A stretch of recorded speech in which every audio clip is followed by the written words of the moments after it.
Assalamualaikum warahmatullahi wabarakatuh.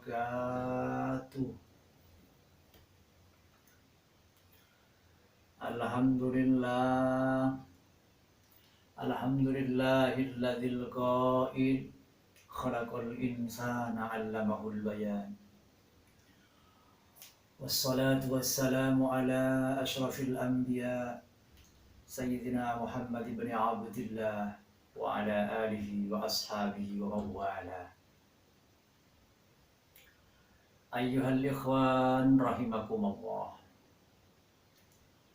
Allah berfirman di dalam Al-Quran, A'udzu billahi minasyaitonir rajim. Bismillahirrahmanirrahim. Ala inna awliya Allahi la khawfun alaihim wa la hum yahzanun. Shadaqallahul azim.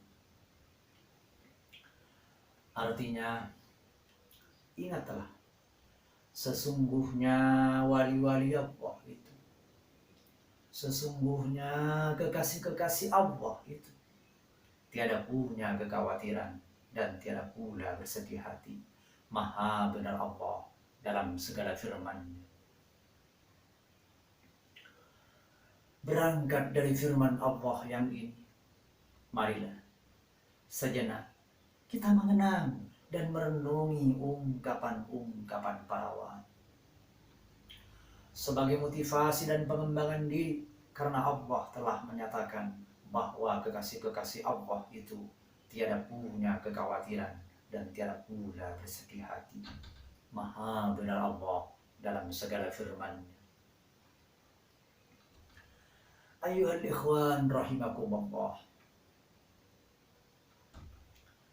Dulu ada seorang hamba Allah yang sangat terkenal di seluruh penjuru dunia. Terkenal di kalangan para alim dan para wali. Beliau bernama Imam Al-Ghazali. Begitu banyak kitab-kitab dan buku-buku karangan beliau hingga sampai sekarang. Kitab-kitabnya, buku-bukunya sangat digemari oleh generasi-generasi muslim yang mencintai Allah di atas segala-galanya. Generasi-generasi yang mengutamakan mulia di mata Allah daripada hanya mulia di mata manusia. Karena mulia di mata Allah belum tentu mulia di mata manusia. Mulia di mata manusia belum tentu mulia di mata Allah. Hina di mata manusia belum tentu hina di mata Allah. Namun alangkah bahagianya jika kita mendapat derajat mulia di mata Allah pun juga mulia di mata manusia. Tapi itu sangat sulit sekali, lebih-lebih di zaman sekarang ini. Begitulah ungkapan para wali. Ojo adigang adikum adiku. Ojo adigang adikum adiku. Ayuhal ikhwan rahimakumullah. Imam Al-Ghazali, seorang hamba Allah yang wali, berkata, kewajiban kita bukan hanya sholat, kewajiban kita bukan hanya puasa, kewajiban kita bukan hanya zakat, kewajiban kita bukan hanya naik haji, akan tetapi masih ada lagi kewajiban yang harus kita penuhi. Apa kata Imam Al-Ghazali? Tazkiyatun nafsi anidda'i wajibatu. Membersihkan diri dari segala kotoran hati itu hukumnya wajib. Membersihkan diri dari segala kotoran hati itu hukumnya wajib, saudara. Ungkapan Imam Al-Ghazali ini sejalan dengan firman Allah yang tertera di dalam Al-Quran. Inna Allah yuhibbut tawwabina wa yuhibbul mutatahhirin. Inna Allah, sesungguhnya Allah, yuhibbut tawwabina, sangat menyenangi pada orang-orang yang selalu bertaubat. Wa yuhibbul mutatahhirin, dan sangat menyenangi pada orang-orang yang selalu mensucikan diri. Allah juga menyatakan di dalam surat Asy-Syams yang diawali dengan berbagai macam sumpah. Wasyamsi wa duhaha demi matahari dan demi cahayanya di pagi hari. Wal qamari idza talaha, dan demi bulan apabila mengiringi. Wan nahari idza jallaha, dan demi siang apabila menampakkan. Wal laili idza yaghshaha, dan demi malam apabila menutupi. Wassama'i wa ma banaha, dan demi langit serta pembinaan. Wal ardi wa ma tahaha, dan demi bumi serta penghamparan. Wa nafsi wa ma sawaha, dan demi jiwa serta penyempurnaan. Fa'alhamaha fujuraha wa taqwaha, maka Allah mengilhamkan pada jiwa itu jalan kefasikan dan jalan ketakwaan. Qad aflaha man zakkaha, sungguh sangat beruntung orang yang selalu mensucikan jiwa. Shadaqallahul azim. Saking begitu pentingnya kesucian hati, saking begitu pentingnya kesucian jiwa, sehingga Allah menyatakannya diawali dengan berbagai macam sumpahnya.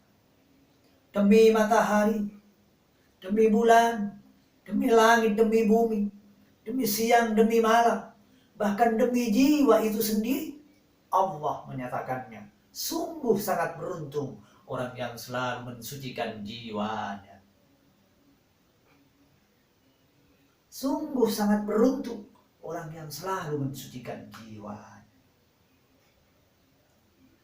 Dan masih banyak lagi ayat-ayat lain di dalam Al-Quran yang menerangkan tentang kesucian jiwa, tapi tak perlu saya paparkan semua.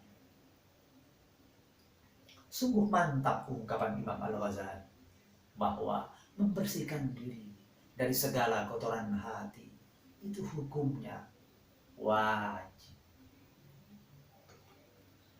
Lalu apa kotoran hati itu, saudara?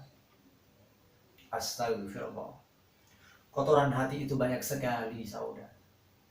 Sebagian dari kotoran hati adalah sombong.